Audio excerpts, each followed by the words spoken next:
There's no opening skit this time. The joke is the length of the video. I'm just tired. Hello and welcome back to Explaining Very Concerning Things. Not that the topic of this one is really all that concerning per se, more that I guess decided that this was the title for any video with a social or political theme to it. Today we're going to be talking about Gatchaman CROWDS and Gatchaman CROWDS Insight. As you can probably tell, this video is going to be very long, so please feel free to take breaks and come back to it later. I'll try and include some natural pausing points for you so that you can leave and come back and there will just be a timestamp there for you. Think of it more like chapters or several different smaller videos. So without further ado, here we go. Gatchaman is a classic anime series about a group of teens in brightly colored suits fighting alien adversaries while pushing for socially progressive ideologies of conservationism and proper use of technology. This kind of setup probably sounds familiar to you, as one of the world's largest children's entertainment franchises took that idea to new heights in live action. So, how do we one-up that? Well, how about 50 years later we update that's a joke about the show.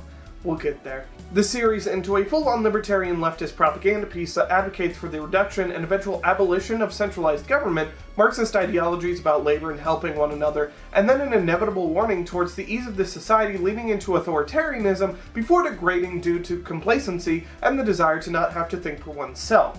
Oh, and social media, that's an important one. Now, you may be thinking to yourself, Steven, you're just reading way too much into this again, like you did with Yusibu. No, I'm not. This is blatantly what the show is about and makes no attempt to hide it as subtext. A major plot point is someone actually disbanding the National Diet and sending the old representatives to go work in fields that better suit their abilities. All of this is also topped off with a nice cherry of predicting real-world events that happened 7 to 8 years after the show aired, just on the opposite side of the political spectrum. This show is astounding. It throws out so many ideas and arguments against its own ideals at such a machine gun pace that you end up feeling like you've taken a semester of a political science class over the span of 8 hours. There is so much to cover that I'm going to try and do my best to keep things in order, but if I end up jumping around, well, I'm not sorry. Additionally, this is obviously going to have major spoilers for both seasons, but unlike Yusibu, where it doesn't matter because that show is just kind of meh, for Crowds, it's more a matter of, you should watch it regardless of what I spoil for you, because I cannot and will not end up doing the whole show justice, because to do that would require a near scene-by-scene analysis of 25 episodes of anime. And this video is already long enough, I promise. Though, to give this video some semblance of structure, I'm going to go through the plot and list the many core themes to Crowd's messaging, and list them so we can discuss what an ideal society, according to the show, is. Gatchaman! Gatchaman!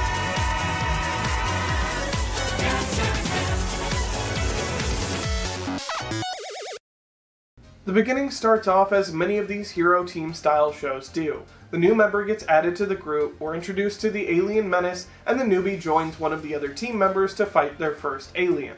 Then the show immediately does a 180 to tell you that that is the polar opposite of what it's actually going to be about. So much so that about one half of the episodes go by without any fighting at all. Hajime, the new Gatchaman, decides not to destroy the alien, but instead play with it and talk to it. The alien spews out everything it had absorbed and is made docile for the whole rest of the show. Thus, our first two themes are introduced. The idea of heroes and villains are subjective, and miscommunication, or the lack of communication, and misunderstanding are the root of conflict. Now I immediately have to break my rule about jumping around. While Birdcats is seen as an abject evil villain attempting to decimate the planet, there is an argument to be made that he, despite attacking some people, is only directly responsible for the deaths of a handful of people. Berg instead relies on manipulating the humans into their own downfall.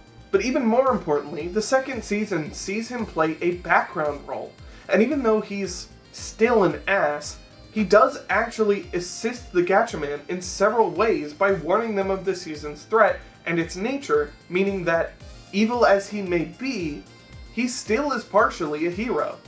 Next, we're introduced to Ninomiya Rui.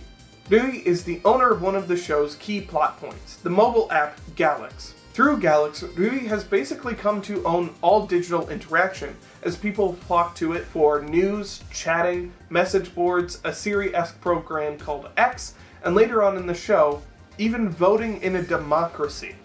However, Rui's true intentions with Galax introduce us to our third theme and the beginning of the political ideologies.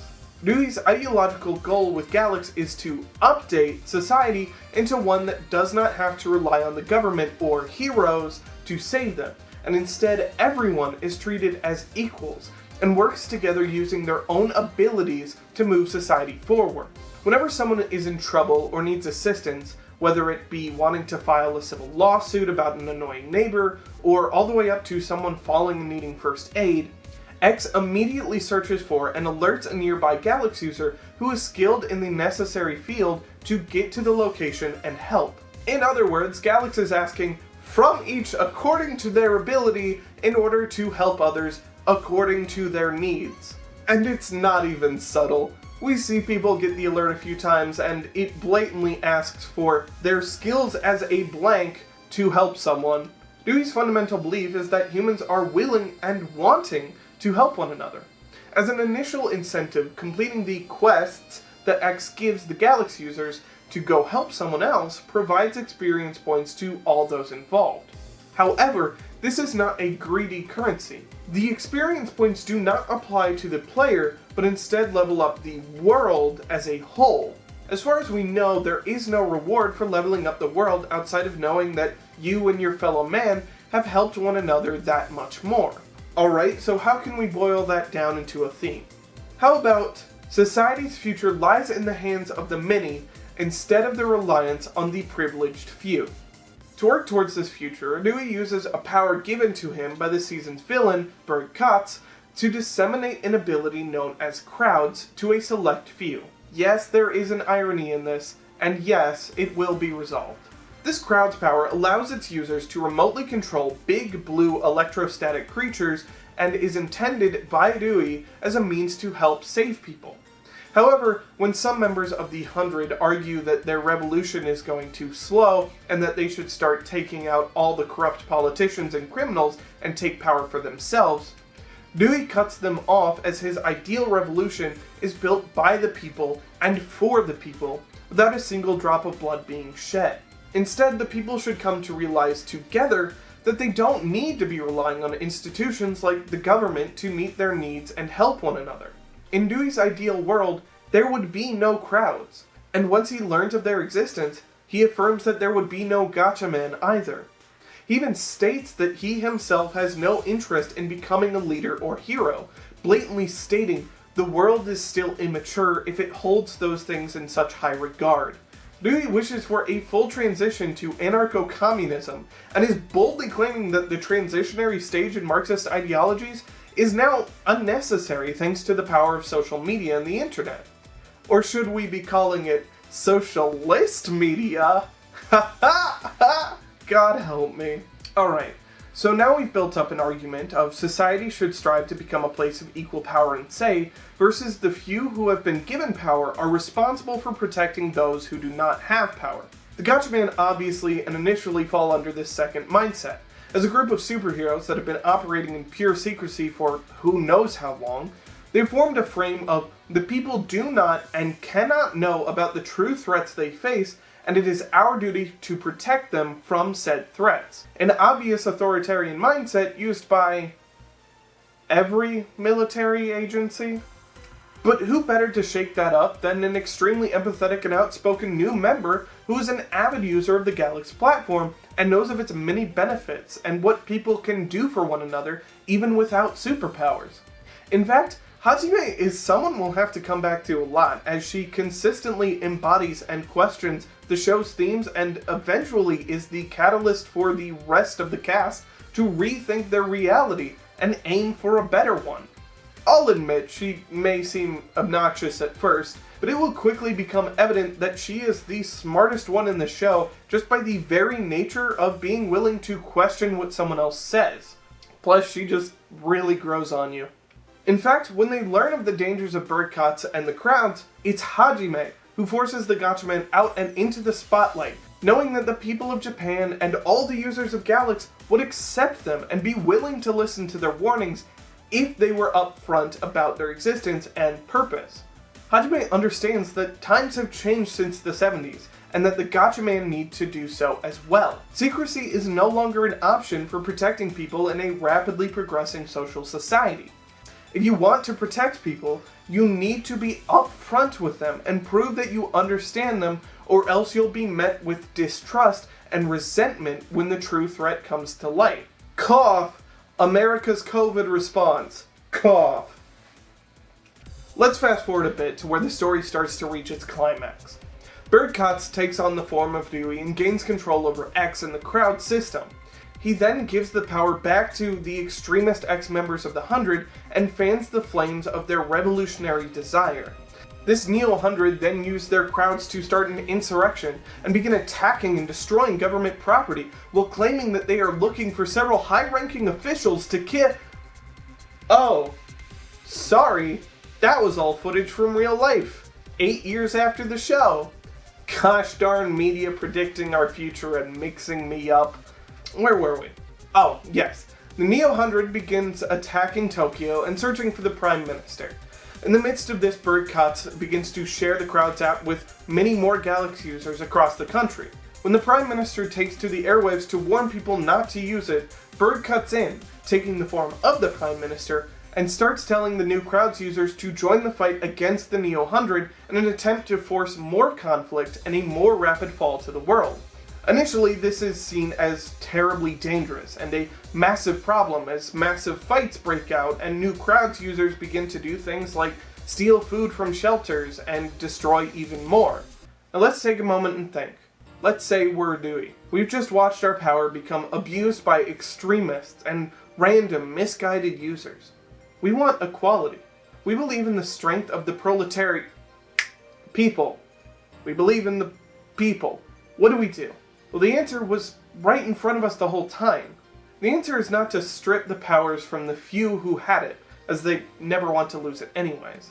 It's to empower everyone to make the change they want.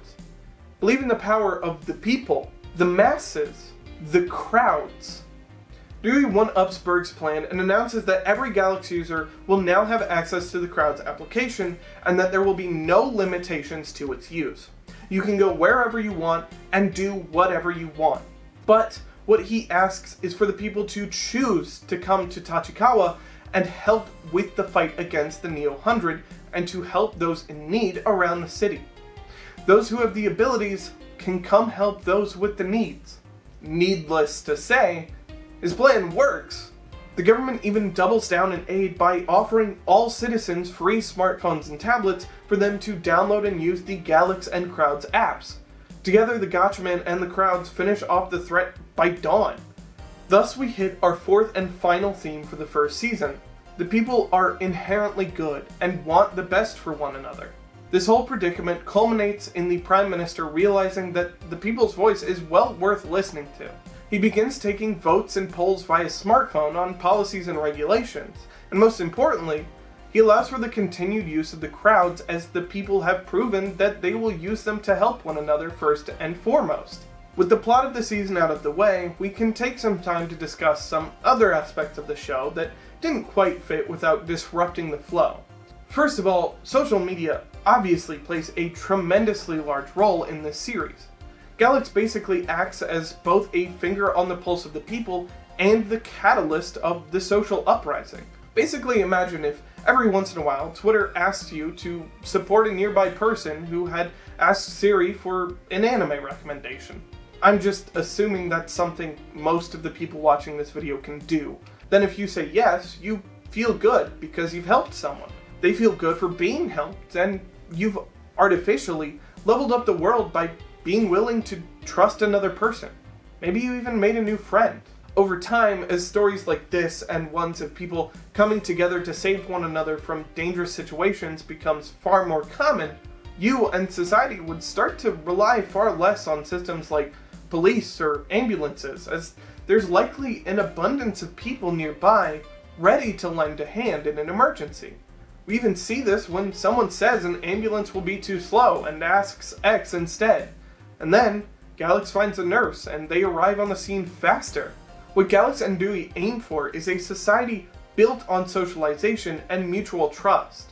If you're someone who thinks, well, what about firefighters or police officers? Well, there's already a huge thing known as volunteer firefighters, and they make up a significant portion of firefighters, if not all of them, in small towns across America.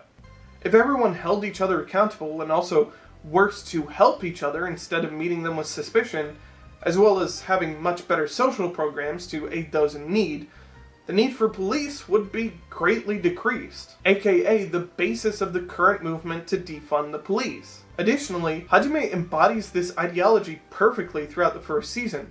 She's a crafter who loves collages and started a collage group via Galax that thematically mirrors the end goal of Dewey. The group, much like a collage itself, is made of men, women, children, police officers, firefighters, and even the mayor. While each person is different and unique, they come together to form a beautiful image in a harmonious hodgepodge of styles. The old fire chief and mayor even say so, talking about how the collage group had taught them a lot about the younger generation and how smart the kids are, while their older peers would often just wave younger people off, saying they don't understand anything. This is the harmony of the ideal Galax. But man, I sure wish I had some form of recent event that showed the power of the people coming together in a revolution to prove that they have just as much power and ability as those at the top who had been trusted with the power for a long time. Oh yeah, I'm part of that. Now, before you get on my case that I was talking about communism and am now comparing it to a free market event, yeah, I know. I'm not stupid. I'm just dumb. The similarity lies in the message and the method. In the case of GameStop, a bunch of people on r/Wall Street Bets decided to band together in an effort to perform a short squeeze on a massive hedge fund. To spare you the explanation of what that means, it's basically the hedge fund made a bet assuming GameStop would fail and thus would fuck over GameStop. Then, like the crowds, a massive group of individuals all decided to buy up GameStop stock to fuck over the elites of Wall Street and force them to lose a lot of money, aka the power of the many taking down the few at the top once they realize that they have the same ability to do exactly what the elite do. In crowds, it's a realization that the people don't need to rely on the institutions that claimed to protect them as long as they were willing to work together. It even has a moment pretty reminiscent of Shin Godzilla, where several members of the JSDF tell the Prime Minister that the red tape and bureaucracy typically needed to operate would only hinder them and lead to more casualties. This all culminates with the Prime Minister snapping on a stream and beginning to show himself as an individual, as opposed to the face of a system that doesn't work for the people. He talks about how hard he's tried and how much he wanted a revolution too, but he couldn't do it on his own. But he's not on his own anymore. The post-credit scene shows him embracing that fact by asking the people what they think of the crowds and saying that it should be the people that guide policy in the future. Which is a nice way to segue into...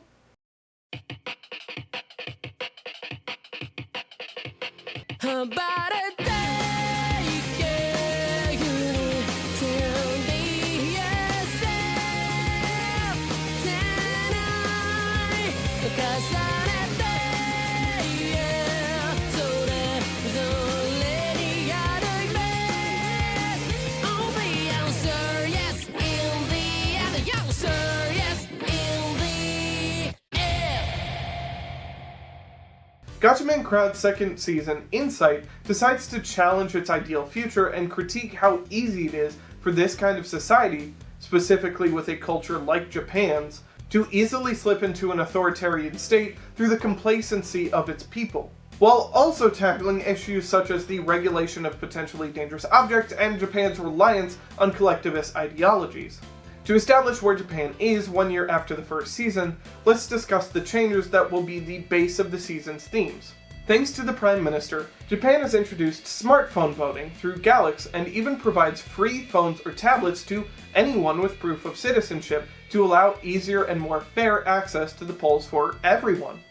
This ensures that everyone has an equal say in the affairs of their government, and votes on legislation can be held instantly or over a set amount of time. Crowds use has become common, as everyone can now send their crowds anywhere to assist in cleanups after disasters, do volunteer work, or engage in leisure activities from wherever they are. The Prime Minister is vocally in favor of the use of crowds and is the one most for their continued deregulation behind only Dewey, the newest Gatchaman, and the one who gave them out. We opened the season with a prologue episode introducing us to a group of red crowds that we will come to know as Violent Ape, or VAPE for short, attempting to assassinate the Prime Minister. And no, that name did not age well. All I can think about is the crowds just ripping massive clouds every time I hear it. But their purpose is to basically act as the hypocritical messengers of the dangers of crowds. Led by a violent pacifist, VAPE aims to use their powers to cause violence and chaos in an attempt to convince the people that crowds are little more than dangerous weapons being handed out freely to incompetent masses of violent apes, and by committing lesser violence now, they can get the use of crowds banned before anything irreparable happens. The only thing I can think to compare it to is if an anti-gun activist group began committing mass shootings and high-profile assassinations in order to force the government's hand and introduce regulation. Meanwhile, a new alien arrives on Earth, Gelsadra. Paimon informs us that Gel is heralded as a savior by many other planets and is credited with ending all bullying, arguments, wars, and violence on each planet he visits. Gel has the unique ability of being able to create colorful bubbles over the heads of everyone around that show their general emotional state. He can then inhale all of these bubbles to instantly gain insight into the prevailing thoughts and feelings of the people, aka reading the atmosphere. Gelsadra also just so happens to land right in front of the house of a new Gatchaman, Tsubasa. Tsubasa and Gelsadra become fast friends, and Tsubasa becomes a powerful advocate for Gel's desire to join everyone together in one nice atmosphere. It is here that I'd like to try and break the story into two segments. While the two intertwine, it will be ultimately easier to piece apart the themes if we try and separate them rather than me going scene by scene and explaining two dueling ideologies. We'll start with the shorter arc of Rizumu and VAPE. Tip to other content creators, don't wear a blazer while recording. I'm sweating.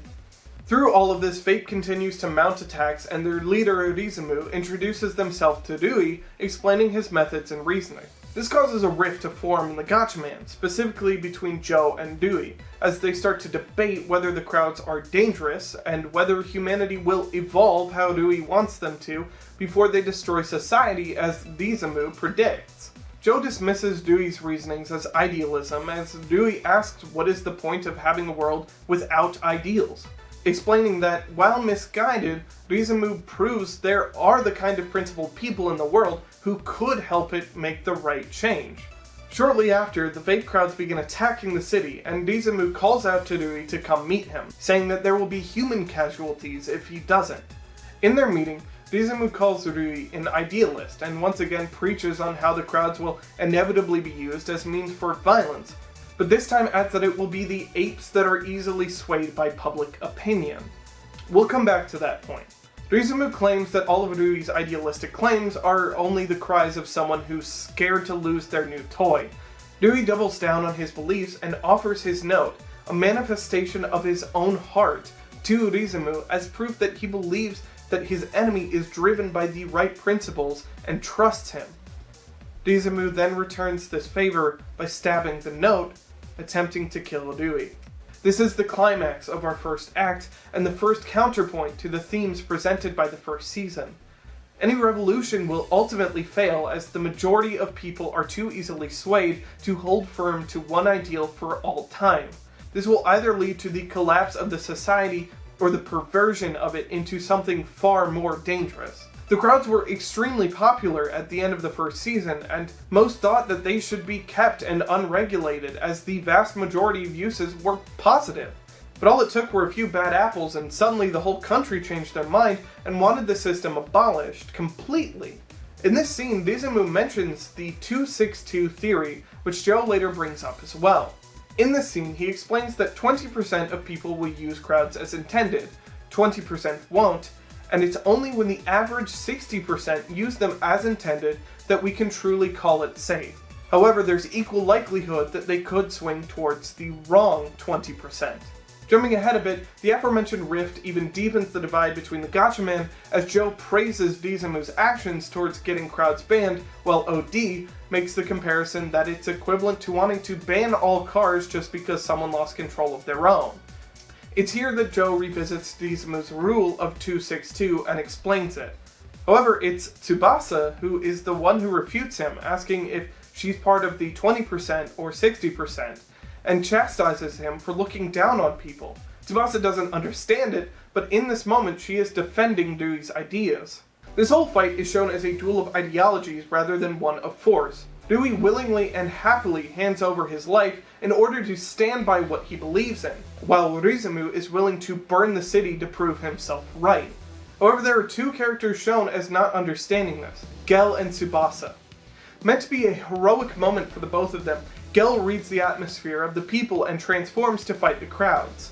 Despite being warned by OD that Dewey was doing this for his ideals and not to interfere, Tsubasa is able to transform again and goes off to save Dewey. The moment is even punctuated by Tsubasa and Hajime climbing the building towards Dewey when he suddenly screams for them to stop. He doesn't want to be saved. He wants to prove his point. Hajime does so without hesitation. Tsubasa not only continues, but is given a boost by Gelsadra. They are doing the heroic and good thing, but as we'll discuss, not necessarily the right thing. As he's fading, Dewey even asks why they interfered when he told them not to do so. Well, I suppose I lied. There are a lot of other people who want them to save Rui, the citizens. That's just because, like Tsubasa and Gel, they don't know or understand what the fight is actually for, and are just being carried by the feeling of the atmosphere. Thus transitioning into our second act, Gel and the simple thought police. Rewinding to Joe and Dewey's arguments about the crowds, Tsubasa and Gel have their first moment of showing their true colors that will lead us into the problems of this arc. When Joe asks Tsubasa what her opinion on the matter is, she avoids the question by saying that she just wants to protect everyone. These simplistic ideals, protecting everyone and making everyone happy all the time, are the kinds of things that we'll see appear good on the surface, but will lead to more long-term harm when there's no proper reasoning, methodology, or weight behind it. They just want it because it's what's universally considered good. We begin our second act with Tsubasa and Gel regretting everything that happened, with Gelsadra saying that there'd be no sadness if everyone became united. Enter Hajime, our reliable question asker, instantly challenging that idea by asking if conflict really is bad. Tsubasa doubles down on the simplistic view and calls her out by claiming that conflict is one-to-one with getting hurt. Hajime counters by saying that getting hurt isn't good, but that when people aren't united, there can be pretty sparkles when they clash. Tsubasa and even Paimon brush her statement off as nonsense. But if we look at it in terms of everything we've discussed over the 2 seasons, it's pretty clear what she means as it becomes a new core theme. Disagreement is what marks individuality and creates the beautiful tapestry that the first season desired. With this, we should revisit some themes from the first season. Miscommunication and misunderstanding are the root of conflict. However, we now know that conflict is not necessarily a bad thing, as it is what allows people to question their ideals and move forward towards a common and mutual goal, which aligns with the theme that accompanied it. Heroes and villains, thus good and bad, are subjective. These themes are actually extraordinarily pervasive throughout Insight, as we're about to see, and should be kept in mind as we explore the Gelsadra arc of the story. We are soon treated to the masses affirming these suspicions by having Gel and Tsubasa being publicly praised on a popular news and talk show where they're heralded as heroes who stopped the terrorist attack and saved Dewey. The two continue to voice their simplistic views of the people and find themselves in rising popularity as we see the previously popular characters like the Prime Minister and OD get deplatformed for showing support for the blue crowds and understanding the difference between the two sets, while the people are just choosing to lump all crowds together as violent. When Joe mentions the 262 theory and Tsubasa yells at him, Hajime congratulates her for sticking up for herself, and points out that that is what she meant by the beautiful sparks brought by conflict. The passion is beautiful, and if everyone just continues to go with the flow, there will be nothing beautifully unique and passionate anymore. But once again, Tsubasa doesn't understand it, and shortly after, Gel and Tsubasa lament the fact that everyone is thinking too much. That is the line that will plague the rest of the story. It is here that we're finally going to start to get more blatantly political, if the discussion of regulating potentially dangerous but also life-saving tools wasn't enough for you. Gelsadra is the one-party authoritarian. After the Prime Minister chooses to resign and rerun in the first ever popular vote for the position, he's beaten by Gelsadra, who does nothing more than read the atmosphere of the people and promise what they want in the moment, abolishing the use of crowds.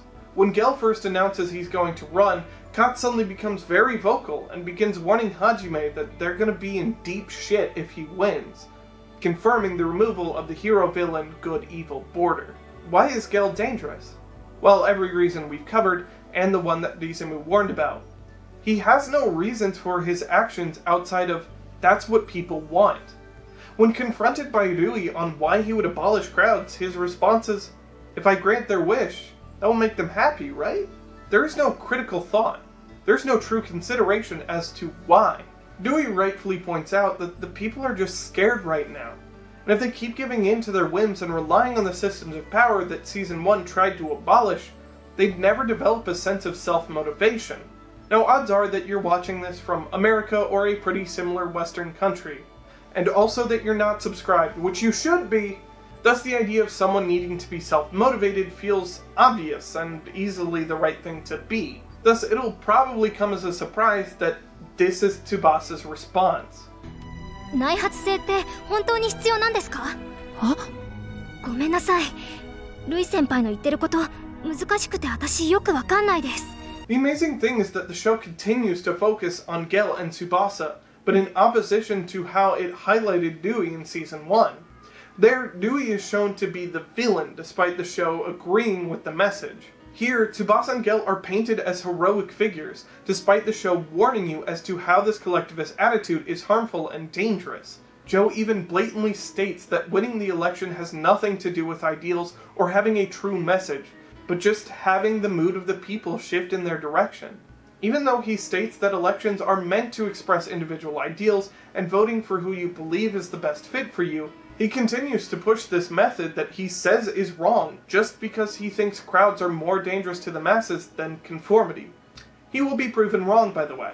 The show even blatantly shows us how the news cycle can drastically shift public opinion via intentional coverage and removing those who disagree with the views that will bring them the most ratings. AKA, the American news cycle causes the election of Donald Trump 1 year after the season airs. It even covers how the internet is a dangerous echo chamber that will gang up on an individual and continually find reasons to attack them over even the most simple things. Dewey and Hajime go to visit Rizumu, who continues his insinuation of the masses being incompetent apes. Only this time he reveals that the 60% in his view only follow public opinion, stating, この国には合理的な社会というものが成立していない。あるのは非合理的で俗に染まった世間のみ。 He continues by confirming that the people don't actually hate the Prime Minister and aren't actually mad. They're only acting that way because that's the mood of the people. Rizumu then offers the ominous thought that at least Sugiyama is only being ridiculed. If it had been worse, the people may be swept up in the moment and kill someone, tear down a village, or maybe even destroy the world. We're once again treated to an act of a villain claiming that our hero is actually the most dangerous threat, just like Katz does. As Rizumu puts it, there's now a master ape, a being who only represents the mood of the people, a walking depiction of the atmosphere, and a creature who never thinks beyond, that's what people want. Gelsadra. Surely they have to be wrong though. Katz, the alien who wanted to burn the planet, and Rizumu, the extremist who launched a superpowered terrorist attack, can't possibly be right about Gelchan. He's so nice! Well, if you somehow made it this far and still don't get the subjective hero-villain theme, I mean, I just don't know how you made it this far to begin with. Unless you skipped ahead, in which case, why? We watch Gel's tenure start with lots of vague ideas and mocking by seasoned politicians. He attempts to win them all over before deciding that their conflicting opinions are holding the nation back. So he fires them, and starts holding direct votes and doing whatever the people vote for. Now it should come as no surprise that all these votes lead to things that sound good on paper but just don't work in reality, like a significantly lower tax rate, but doubled pensions, increased social programs, and staffing. These are just things that would have to go up together. Maybe not for everyone, of course. You could, and should, just tax the wealthy more, but no, they voted for sales tax and liquor tax to plummet. But for the sake of brevity, because fuck me if I don't start condensing this, we'll be here for another hour, Gull starts keeping bubbles over everyone's heads all the time, which leads to issues of people being singled out for not conforming or feeling differently than the crowd. Imagine if the nation who says the nail that sticks out gets hammered down suddenly had a way to visibly tell that you even stuck out in your heart, not just your actions. Probably gonna be pretty scary and piss people off something fierce. Meanwhile, Tsubasa's great-grandfather begins to explain why Tsubasa's way of thinking is dangerous, because he's seen it happen before. He was a soldier during World War II fighting for the Empire. When his brother died in battle, he woke up and realized he had fallen victim to the winds of the mood and allowed himself to get swept up into a war he didn't truly believe in just because his country had told him everyone else was on board with it. Hajime does the same, telling Gel that there's no beauty in being united. However, Gel claims that she might be only saying that because there's someone evil inside of her. With Gelsadra, Hajime's signature scissor motion is now given new meaning. Gel constantly puts his two fingers together to signify everyone becoming one. Hajime, however, has always done a scissor motion that ends with her fingers in a peace sign, which with this new context shows us that people being separate is what brings them together as long as we understand we're separate in the end. All of this culminates with Gel adding a third voting option on every vote. Let him handle it. And that, ladies, gentlemen, those in between and outside of, is our final step into a volunteered authoritarian state. The people no longer have any say because they simply don't want to. By painting it as a way to relieve them of the stress, he's convinced them to stop thinking entirely. Tsubasa calls this peaceful. In reality, it's only complacent. And here is where the scariest line is uttered. てめえらあの赤豚に勝とうなんざ2万年早いわこのミーですらガクブルで逃げ出したっちゅうのに No longer is Kot saying he doesn't like the red crybaby, he is pants-shittingly scared of him. The insanely powerful villain who is responsible for the destruction of numerous planets just said that he was terrified of what Gel is capable of. And it doesn't take long for us to learn what he's scared of. Gel vomits up countless speech bubbles, which enter existing ones and cause large stuffed creatures to appear. These soft, sweet beasts are loving and constantly reassure the people and agree with their moods. But if you're in an authoritarian state and want to ensure the people and their collective mood is still positive towards you, what might these beasts do? How about devouring any dissenters? Yes, these big softies are actually the not-so-secret thought police, ensuring that everyone agrees on everything and taking out anyone who disagrees or goes against the grain. You can't even want a different meal than your friends without the threat of being eaten yourself. If Gel is a walking depiction of the mood, the Kusama are walking depictions of the comfort that complacency brings. A comfort so strong that even Dewey, the most principled character, falls prey to it. Thankfully, it's this that finally pushes Tsubasa over the edge and to finally realize that the complacency has given way to conformity, and that conformity is not real unity. However, the people have started to fall into the full ape mindset that Rizumu laid out. They're accepting and excusing acts of more or less murder just because people don't agree with them. Speaking of Rizumu, it's now time that we reach our third act and converge the two stories. Rizumu versus Gelsadra. Rizumu, spurred on by seeing Rui give up and succumb to the comfort of the Kusama and what they represent, escapes from prison and starts his second attack. This time, aimed at changing the mood towards Gelsadra and his Kusama. Through careful media curation and presentation, Rizumu begins forcing the terrible reality of the Kusama into the spotlight, and has the simpleton Gelsadra admit to the fact that anyone who disagrees will get swallowed up. Something Millionaire points out are the words of a dictator. It doesn't take very long for people to turn against them as Vape begins flooding every message board with overwhelming negative thoughts about Gel and the Kusama. As a result, the Kusama moved their target to Gelsadra. Sound familiar? The people suddenly dogpiling on one person? It's a reflection of the people's harassment of Sugiyama. Rizumu said that the Prime Minister was lucky that it was only being ridiculed, and that if the target had done something worse, then the people may be out for blood. And now we're seeing exactly that. It's now that we watch Tsubasa realize that it's all their fault. But it's right after that Hajime tells Gelsadra that they're not the villains. Because there are no heroes or villains, just differing ideals. And then Birdcots decides to just lay out in 20 seconds what I've spent Lord knows how long explaining, which just makes me wonder what the fuck I've spent all this time doing. But I made it this far, so I might as well just finish this shit. Rizumu and X help wake Dewey up by reminding Dewey that one can only think for themselves when they're alone. Tsubasa is told that her act before she thinks attitude is admirable, but it's time for her to think about what she, alone, can do. Gelsadra, alone against the world, thinks for himself for the first time. There's nothing wrong about being alone in what you think, feel, or desire, because it's all of us being alone that makes us something beautiful together. We're a collage of beautiful colors, each with our own thoughts and feelings.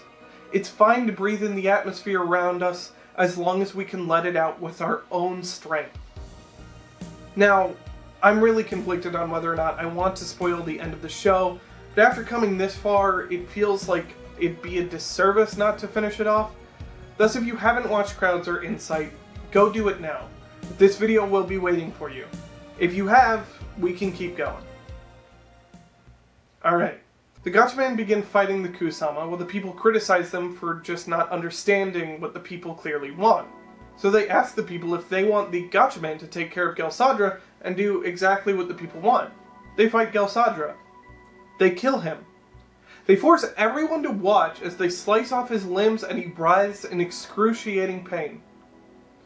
Rightfully so, the people are disgusted by what they see, and feel that the Gatchaman have gone way too far. This is until Tsubasa reveals that the Gelsadra they fought was Hajime, who disguised herself using Katsu's powers. Overwhelmed with guilt, the people finally realize that it was never Gelsadra or the Gatchaman who were responsible for the horrible actions. It was them. It was their willingness to just go with the flow that had led to all of this. The blood was on their hands. In the end, Gel and Tsubasa stand in direct opposition to the points Dewey makes in Season 1. Their desire to be nothing more than heroes and make people happy are a challenge to Dewey's line that people cannot continue to rely on heroes to make every decision for them, or else society will not progress. Even all of the Galaxians in Season 1 boldly claim heroes don't change the world. We do. But as Gel and Tsubasa find themselves in increasing positions of power, they convince the people to give up on thinking for themselves and rely solely on Gel to make their decisions, as he represents the general feeling of the people to begin with. No more political parties, no more democracy necessary. Why even think? Gel can just do the work for us. It's the hive mind, the one-party system, the authoritarian state. Oh, and if all of this wasn't enough and you hadn't noticed it yet, he's fucking red and blue. He's a walking political compass shitpost about authoritarians. He's the off-left communist antithesis to the lib-left ideals of Season 1. Gelsadra literally abolishes the diet to send all the members to jobs more fitting of their abilities, but continues to hold all control akin to the authoritative attempts at communism we see in our real world. The ending of the show is clear. The only way for us to move forward as a society is to stop relying on the simple and easy systems and solutions and to think for ourselves. We will never be truly united if we can never accept that that means we won't always agree. It's perfectly summed up in the post-credit scene of the Prime Minister saying, "It's all individually our faults. We are alone together." And the most important part of the whole show? Hajime drinks Red Bull. Now that's based! Finally got this over with. Now I can just put it all behind... What? He what? No! No! You can't do this to me! You can't... Fuck! Apparently, the very based director of Crowds, Kenji Nakamura, made a show about economics before he made Crowds. So I guess join me in the future where we'll discuss C, the money and soul of possibility, and how it tackles the 2008 global financial crisis. Fuck! But seriously, thank you all so much for watching. I really appreciate it, because I know that this was long and a lot. I promise that future EVCTs will probably not be this long. I'm going to do See the Money and Soul of Possibility, as I said. I'm working on another one that will probably come out before C, but I want to keep that one a secret for right now. There will be something lighthearted in between those two, just so it's not all nothing but depressing social commentary. If you liked what you saw and you want to support me, please like, comment, subscribe, the YouTube things. You can find me on Twitter, Twitch, Patreon, all SteveSekai. Links are down below in the description. Thank you all so much for watching. I'm gonna go take a nice long break and rest. And by that I mean I'm just gonna end up working on another video. Oh my god. Thank you. Bye.